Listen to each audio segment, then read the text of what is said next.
As I'm fixing my dinner in the kitchen, I see my uncle. He was sitting by himself in the living room couch, his freshly shaved head reflecting the bright fluorescent lights of the 75-inch ultra-wide flat-screen TV mounted on the wall. I could see him clearly, yet there was a darkness on that side of the house.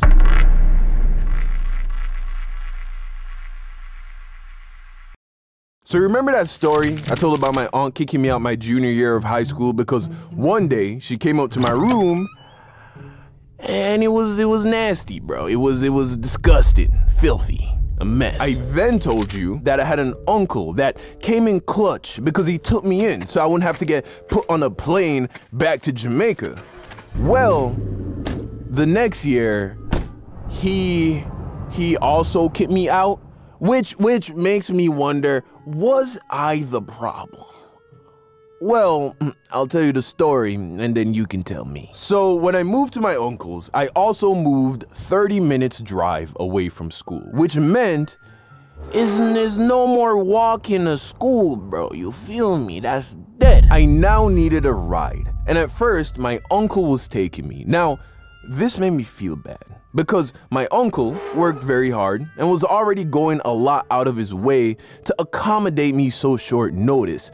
To add him having to get up at 6:30 and take me to school, it was a lot. So you can imagine how relieved I felt when I found out that one of my new neighbors was this dude I knew from school.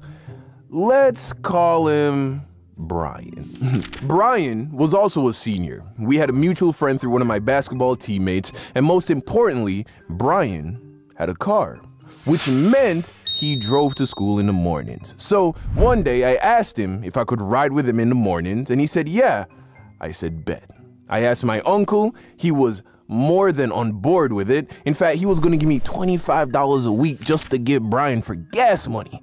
It was a win-win-win for everybody. So Brian starts taking me to school in the mornings, and at first everything's going well. But then one day on the way to school, Brian was like, yo, Don, we about to stop at Kev's house real quick. Link up with some of the boys. Kev was also someone I knew, so I was like, bet, yeah, that's cool. I didn't ask too many questions. So we take a detour from the usual route and end up at Kev's house. We park, and then Brian turns off the car and starts to get out. So I'm like, yo, we not going to school? Brian's like, oh yeah, we about to go. I'm gonna just get some from Kev real quick. I'll be right back. So I'm in the car chilling. About 10 minutes go by, and then Brian comes back out looking very relaxed. He was big chilling. He gets in the car, and I noticed that he now smelled very organic, herbal, some would say. So I was like, okay, I get it. We continue on to school, and we get there like 10, 15 minutes late. Not a big deal. I mean, I didn't like being late, but everyone's late once in a while. Well, once in a while turned into 2 to 4 times a week. And remember, my uncle is paying this dude. Also, I wasn't into herbs like that at the time, so it was just starting to be an inconvenience. Still, I was like, I'd rather do this than ask my uncle again. Plus, I didn't want to snitch, so I was like, I'll figure it out. So my diehard fans would know that when I started my senior year of high school, I wasn't with Taylor. Remember, we had broken up over the summer. Watch this video to get the reference. But a few months into the school year, we got back together. Again, this video explains all of that. So one day, she's dropping me home from school because we now lived kinda in the same direction, and we were dating again. She's dropping me home, and I'm telling her about the whole morning detours thing, and she gets it, you know? Cause she was an Asian. Know what I mean? I'm Jamaican. We both had strict parents, is what I'm trying to say. We had to be good students. So she's like, I could pick you up in the mornings. So I'm like, yeah, you sure you want to do that? She's like, yeah, no problem. So I'm like, okay. All right, problem solved. So she starts picking me up in the morning, and it's going great. I get to spend a little more time with my shawty. Sometimes she would stop at that McDonald's that I got fired from, the one by the LA Fitness off Pines Boulevard. Yeah, that one. She'd stop there and I'd buy her some breakfast McGriddles, and life was good. For like 2 weeks. Eventually, my uncle noticed that Taylor was taking me to school instead of Brian. So he's like, yo, what's up with that? Not wanting to snitch on Brian, I tell him, oh, Taylor lives close, she offered, didn't think it was a big deal. Then he's like, does Taylor's parents know she's picking you up? I'm like, yeah, maybe. Probably not. Nah, they don't know. He's like, well then, Chris, that sounds to me like this is in fact a big deal. That's how he talks to me when he's lecturing me. He's retired from the US Navy, by the way. So I'm like, I mean, Taylor doesn't seem to mind at all, honestly. Plus, that 25 you give me, I use it to buy us breakfast in the mornings and put a little gas in her car. But my uncle wasn't trying to hear none of that, because if Taylor were to, let's say, get into an accident with me in the car or on the way to my house, and her parents didn't know that she was making these Uber runs for the boy, it would be a problem. And Taylor's parents wouldn't have been okay with it, to be honest. So I started going with Brian again, and surprise, surprise, guess who's late for school? So now I found myself in a sticky, icky situation. Option 1. Continue going with Brian, continue to rack up tardies for being late, and then deal with those consequences, both at school and home. Option 2, tell my uncle that the whole Brian thing wasn't working out, and have him start taking me to school again, and just deal with the perpetual sense of feeling like a burden, because, like I said, my uncle was already doing a lot for me. Like, I haven't even said the half. So there was that, or Option 3, lie to my uncle, tell him that Brian was taking me to school, but have Taylor keep picking me up in the mornings. Guess which one I went with?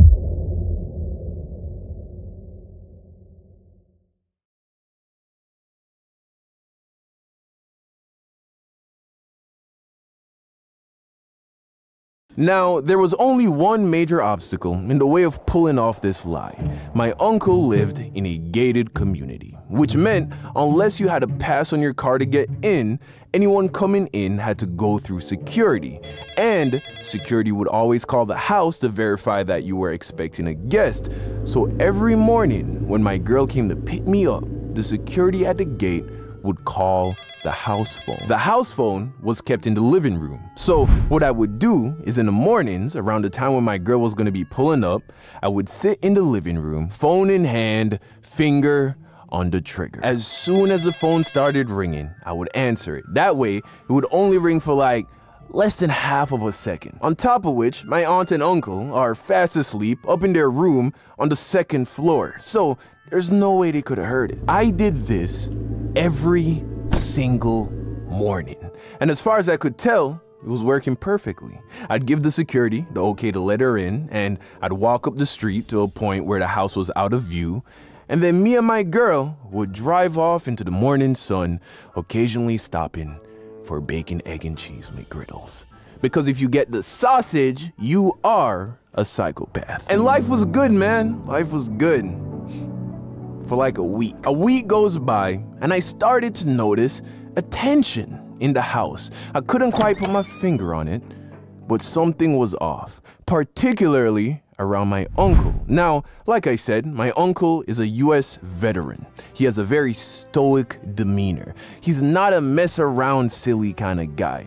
Also, he and his wife, my auntie, run a business together, and they have 2 kids, so I wasn't sure if there was really tension I was feeling, or if he was just having a stressful week. Maybe a couple more days go by, and then I get my answer, loud and clear. Late one evening, I came home from basketball practice. One of my teammates dropped me home. I walked through the door, tired, hungry, but happy to be home. I set my stuff down, yell out, "Good night," to everybody, and I made my way to the kitchen to start fixing myself a plate for dinner. As I'm fixing my dinner in the kitchen, I see my uncle. He was sitting by himself in the living room couch, his freshly shaved head reflecting the bright fluorescent lights of the 75-inch ultra-wide flat-screen TV mounted on the wall. I could see him clearly, yet there was a darkness on that side of the house. Without looking at me, he says, "Good night, Chris. Hope you had a good day." I'm like, yeah, you had a good day. How was your day? You get like a lot of business stuff done and stuff? He offers some short response, but I noticed that he didn't sound mad. So I'm like, oh, okay, we good. Yeah. So I'm getting close to finishing my meal, and then he gets up and goes into the other living room. I guess my aunt and uncle do very well for themselves. So he goes into the other room, and then I hear, "Hey Chris, can I bother you to join me and auntie in the living room for a moment?" That wasn't a good tone of voice right there, nope. So I'm like, "Oh yeah, sure thing, Uncle Glenn." So I go in the room, and I am greeted with just this Game of Thrones vibe, bro. Like, my uncle is sitting in like this big vintage grandfather chair with my sweet auntie standing a little bit to the side, a little bit behind the chair, with one hand delicately perched on the back of the chair. I look at her. On her face, I see sympathy. I look at my uncle. On his face, I saw fury. He was upset. He was quiet, staring into my actual soul. "Chris, how about you take a seat?" So I take a seat. "Chris, has Brian been taking you to school in the mornings?" And there it was. Instantly, my stomach sunk. I was caught. Didn't even make sense to try and lie. You don't phrase a question like that because you don't know the answer. No, you do it to see if the person being asked the question has the gall to lie to your face. So I came clean. No, uncle. "So how have you been getting to school, Chris?" Taylor been taking me." And as soon as I said that, my uncle starts to cuss me out, bro. I'm talking the worst cuss out I've ever gotten in my life by anybody. Now, my mom, my dad, coach, teacher, nobody has even come close to that. And this uncle was also born and raised in Jamaica. Mix that with the military service and the alphaness that comes with being a successful, self-made man. And also, he's about 6'3", 240, big dude. Bro, he destroyed me with words. I felt so small. Worst I've ever felt in my life about anything, to this day. And that's because everything he said was true. I was ungrateful. I was a liar. I was disrespecting him and my auntie by disobeying a direct order right under their noses. And then he dropped the hammer. He told me that as soon as I finished the school year, I was to get all my things together and to get the you-know-what out of that house. Finally, the clip was empty. All the shots had been fired, and I just sat there, teary-eyed and in shock. And then he asks, "What do you say to that?" "I'm sorry. I wasn't trying to lie to you, but Brian be smoking in the morning. I didn't want to get caught, and we always late for school, and you and auntie do so much for me, I didn't want to ask y'all to take me to school no more. And then Taylor was like, she ain't care, so I just did it. I'm sorry. I mean to be a bad nephew." So then my uncle's like, "So why didn't you just tell us what was going on?"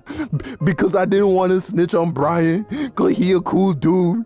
He just making bad choices right now." And they could see that I was truly remorseful. But more importantly, they could tell I was being honest. My uncle got up, stood me up, and then gave me a hug. And it was a real hug. I could tell that my lies had hurt him because he thought he had misjudged my character. But now he saw that my heart was in a good place. I was just stupid. I was stupid not just because I did what I did, but because I didn't take into consideration that there was a house phone extension on my uncle's night table beside the bed, bro. So every time the security called, he would hear the same half-a-second phone ring every morning at the same time. Also, I could have probably put my girl's name on the guest list so they wouldn't have to call in the morning. Yeah, just plain old stupid. So all was forgiven, and my uncle started taking me to school in the mornings again, and life was good. Moral of the story, honesty really is the best policy. Or at the very least, don't be stupid. She wanna come to my place, I make it hit like a bass. Asking me why I'm so late, I thought that this ain't a date. We getting wavy tonight, mixing the gin with a Sprite. Girl, if you got what I need, you might just get what you like. So long, looking for someone that's gonna love her. Lost cause, she don't know the reason that I want her. So wrong, playing around with her head, hates when I leave her on red. I think that I need a little longer. I think that I need a little longer. Taking too long and I lost her. Running around, she a gone girl. She got me ducking my phone. I know when you're all alone, telling me how much you need me. Swearing her life she won't leave me. Watch what I do, baby, don't talk. Just like you do when you close off. I feel her slipping away. Hope that you find better days. She got me pulling my notes out. Ink for the pen when it goes south. How many ones have I lost? Don't even know. I'm on the road, when it's better off alone. Baby, don't lie, you know I tried, but I still need help. If I don't die and we survive all of our demons, maybe we'll try just one more time. Till then,